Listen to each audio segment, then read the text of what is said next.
KPBS On Demand is supported by Latino Legacy Foundation, presenting their Storyteller series, Reach for the Stars with Ellen Ochoa, the first Latina astronaut, former NASA director, and San Diego native, Sunday, June 29th. More at latinolegacyfoundation.org. Good morning, I'm Debbie Cruz. It's Thursday, March 23rd. San Diego's Golden Hall homeless shelter is set to close. But what will happen to its residents? More on that next. But first, let's do the headlines. The San Diego City Council yesterday approved a settlement with a real estate broker over the 101 Ash Street deal. Under the deal, Jason Hughes will repay the city the $9.4 million he was given to help negotiate lease-to-own agreements for that building and Civic Center Plaza. The city attorney's office says Hughes had represented himself as a volunteer. The settlement was approved 7-2. Council member Vivian Moreno voted against it. Simply having to give up what was made in an illegal scheme to defraud the public is not a sufficient penalty. Hughes also agreed to plead guilty to a misdemeanor conflict of interest charge. We're getting a break from the rain over the next couple of days. The National Weather Service says we may get some rain this morning, but then we can expect cool, dry, and breezy conditions through the weekend.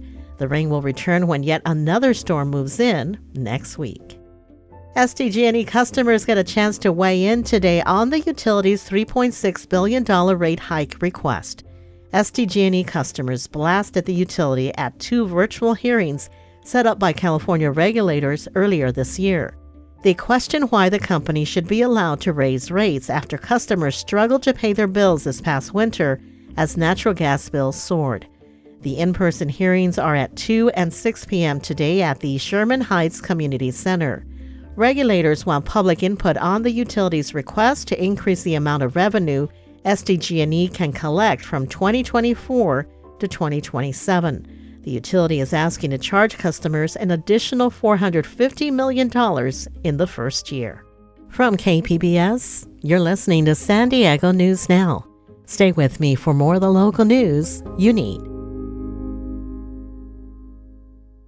KPBS On Demand is supported by Splatero, helping homeowners pay off debt by offering streamlined access to your home's equity with no additional monthly payments or new debt. Splatero provides a lump sum payment in exchange for a share of your home's future value. Pre-qualification is available at splatero.com.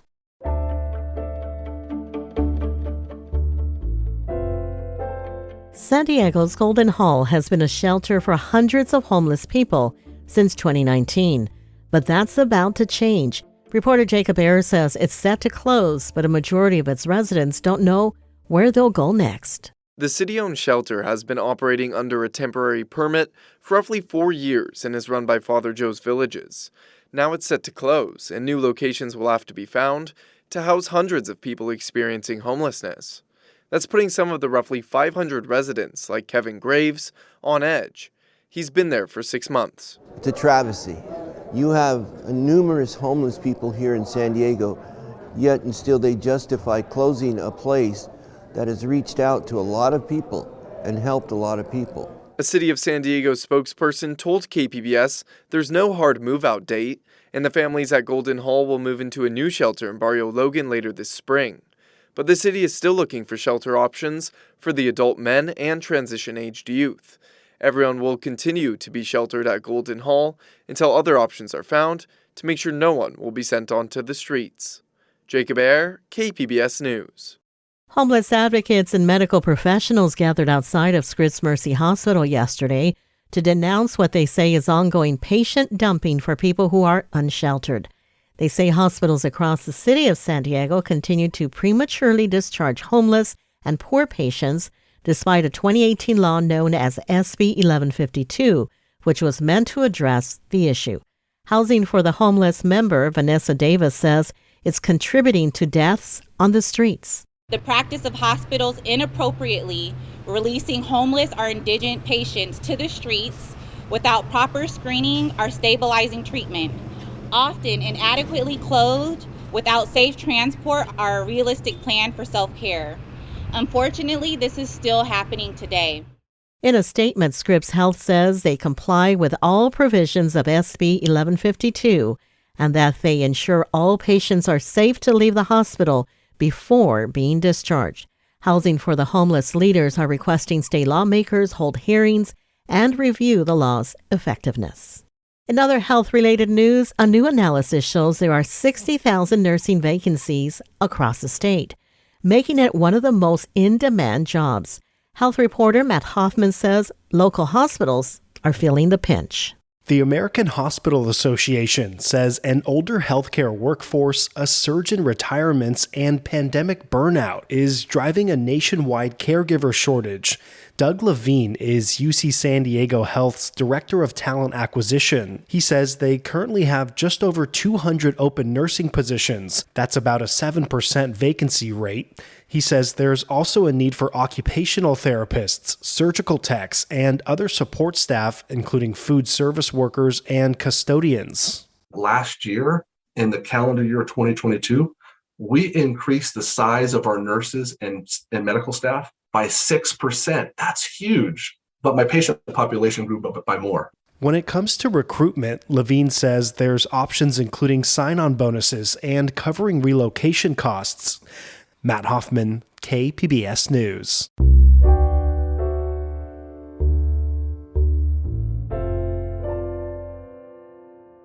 Death is not an easy thing to face, but a crematorium in Escondido is helping families through the process until the very end. North County reporter Tanya Thorne tells us about the space designed for families to witness the cremation process. During the height of the pandemic, Tatiana Maca was an ICU nurse. And I noticed there was a lot of deaths during COVID, and a lot of families couldn't deal with it and didn't have that closure. So I wanted to provide a space for them to have that time, have that moment with their loved one. Maca left the medical field and began dedicating her life to something completely different. The reason we started as a crematory and funeral home is because we wanted to provide a service that is not there, more specifically witness cremations. She says it took about 1.5 years to get Silver Lining Cremations up and running. There's a lot of licenses that are involved that we had to take from the state, from the city, and from the county. Maca says witness cremations aren't a new thing. The other funeral homes or other crematories in the area have that option, but their setup is very industrial, and the family gets 5 minutes.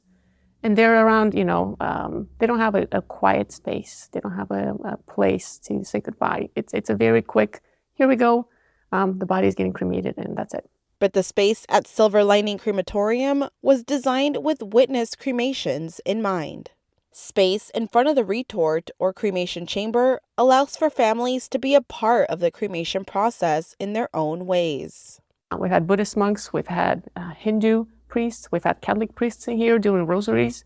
I've had Jewish families come and do cremations. Any religion that you can think of, we've had it. And anywhere from 10 people to 60. For different cultures, being a part of the cremation process and witnessing it is a tradition. One that Maca says would go unfulfilled without spaces like the one they offer. A lot of the families that we've had are immigrants. So because they can't take them home, it's important for them to give them the right way, right? The right goodbye. But Maca says that many people still view cremations as scary, and the thought of witnessing the process is something they don't consider right away. And I'll tell you, there's no flames coming out. Nobody's getting engulfed in flames. There's no smoke. There's nothing that's terrifying about the process. It's actually very calm. We play music. We have them be in the room. They see us load the decedent into the retort. It's nice to be part of it, the same way as when they go to a cemetery. They're part of the burial. She says more people are choosing cremations over burials due to the cost and environmental consciousness. Embalming is formaldehyde and many other chemicals that end up at the end of the day in the ground. With burials, the body goes into the ground and it stays there, right, in a casket until the time comes and it gets disintegrated. With cremations, the embalming is not required by the state of California. So it's a greener, faster, more affordable solution for the family. Maka says her experience with death in hospitals is what really motivated her to open a different kind of space. Back in the days, people used to die at home, and families cared for them, and the family doesn't have that opportunity anymore. So with witnessing, it gives them that chance. I've had families that came in and brushed the hair of their loved one or applied lipstick for the last time. Maka says it's those small details that help many families move on, and she's proud to offer that. Death will happen, right? It's part of life. But if we can find that sliver of peace and calm, and if we can offer that space to the families and help them have closure, then I think that's worth everything that we do. It's why we're here. Tanya Thorne, KPBS News. Coming up, WonderCon is this weekend. We have the details, that and more, just after the break.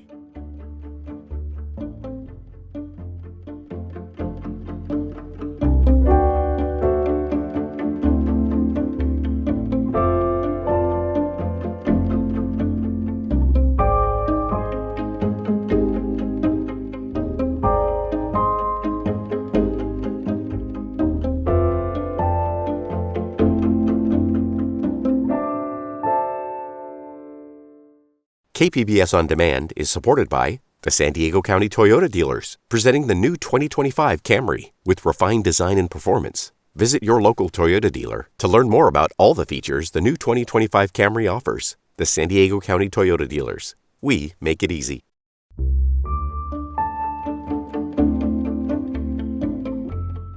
It's been almost a week since residents of a mobile home park in Vista were forced to evacuate due to a sinkhole. Reporter Claire Strong went to see how they're doing. I like my house a lot. It was my sanctuary. I'm really sad not to be able to go in my house with my things. Denise Doogie had to leave all her worldly possessions behind, bar a few essentials, when disaster struck at Green Valley Mobile Home Park last Thursday morning. Flooding caused a sinkhole behind her home, resulting in 17 residents being evacuated. Since then, Doogie has been unable to return. Another resident, Rich Cruz, was forced to spend a few nights in a hotel, but was able to move back over the weekend.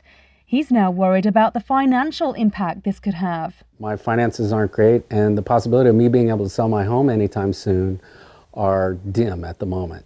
You know, I love this place, but until this is resolved and everybody's squared away, I'm kind of stuck. The city of Oceanside says repairs will begin as soon as the weather allows. Claire Strong, KPBS News.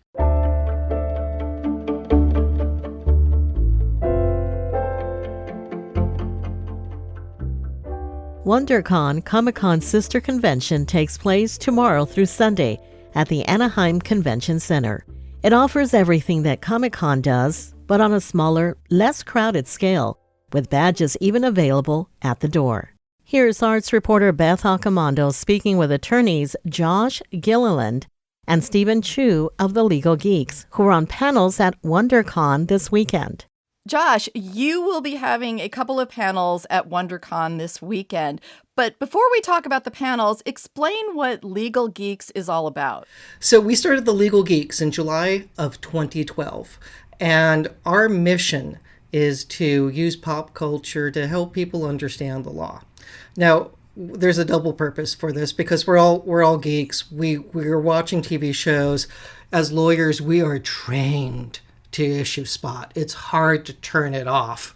So you watch a TV show and you're thinking about like, is that child endangerment?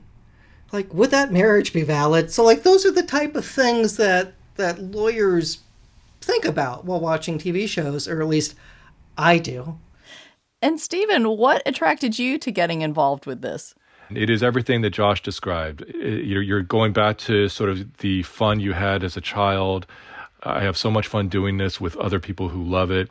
It evokes memories of, reading comic books on my carpeted floor, in third grade or whatever, as I'm playing with my Transformers and G.I. Joe toys and contemplating like, well, why did they do this in Star Wars? And what about that Star Trek episode? And so it's just so much fun. And I think the part of the mission as I discussed with Josh, is to try to make the law fun and accessible. And I think that's better for the legal profession and for society as a whole when we can do that. I think this is all a really good thing. It's a fun way to educate folks. Josh, I think one of the first panels I saw you do was with X-Men involving civil rights. And this Sunday, you are tackling civil rights in the time of Star Wars. So explain what kind of law concepts are going to be coming up during this. Intense ones. So we're using Andor and Kenobi. So we're talking the heart of the Imperial era. So in Kenobi, we see Force-sensitive people being hunted by Inquisitors. We see, someone get their hand cut off just because they're in the wrong place saying something to an Inquisitor. All of that's bad because it's race and genetic-based laws to persecute others. Jump to Andor. There is a horrific trial for Andor that's like a Soviet era stamp process of you're charged, you're guilty, there's no defense counsel, and you're sentenced to life of hard labor, including ex post facto laws that convert sentences to life sentences. All of those things are incompatible with a republic. So they don't fit our legal system. So it's a way to talk about how those violate our sense of freedom, our Constitution, and being able to go, this is why this is bad. This is why this is scary. Here are some historical comparisons that we can make as well. And Star Wars does a very good job at those issues. And Stephen, you are going to be part of a panel that takes you away from your love of Star Wars to something much newer, which is Netflix Wednesday, and looking to some of the legal issues within a school context. So explain what's going to be coming up at this panel. Beth, we're really excited about covering this hit show, Netflix's Wednesday. We're big fans of the show, and some of us are fans of the original Addams Family, going all the way back not just to the black and white show, but even to the New Yorker cartoon strip. And we found so many legal issues throughout the series, things about how a school runs itself, this conspiracy between the school and the mayor, the cover-ups. The school itself is fairly remarkable because everyone at every school, of course, is special. But at this school, that special means that they have abilities that border on superpowers. And then Wednesday herself is described by other students, who were saying, we're not supposed to make waves, and yet she is a tsunami. So we have so many fascinating issues here, all the way from just how to run a school and the mysteries and the crimes or alleged crimes, up to, grave robbing. And we just want to have a lot of fun with this, Beth, and we think that this will be a fun panel. So we're looking forward to this. All right. I want to thank you both very much for talking about the Legal Geeks. You're very welcome. Thank you for having us. Yeah, thank you, Beth. That was Beth Accomando speaking with Legal Geeks Josh Gilliland and Stephen Chu. WonderCon runs tomorrow through Sunday at the Anaheim Convention Center. That's it for the podcast today. As always, you can find more San Diego news online at kpbs.org. Come back tomorrow for an interview with our very own producer, Emmeline Mohebi. She'll join me on this side of the podcast to talk about Persian New Year traditions. I'm Debbie Cruz. Thanks for listening, and have a great Thursday.